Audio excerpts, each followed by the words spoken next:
dalam pertandingan kesehatan itulah mutlak terjaga. Kemudian yang kedua, karena kita berada di negeri, walaupun negeri kita tapi berbeda kultur dan sebagainya, ini perlu pencerminan Aceh itu perlu ditampilkan di tengah-tengah ajang nasional ini. Jadi adat budaya Aceh itu yang benar, yang kental dengan agama itu perlu kita tampilkan. Jadi artinya para peserta betul-betul bisa menjaga nama baik daerah.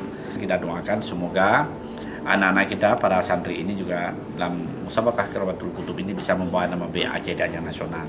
Kita berharap juga ada cabang-cabang yang bisa membawa nama harum Aceh nanti yang dapat juara. Kita memang tidak bisa membuat target juara umum, juara 2, juara 3. Tapi yang kita doakan mudah-mudahan Aceh membawa nama terbaik di era nasional, di ajang nasional. Saya itu yang penting bagi kita.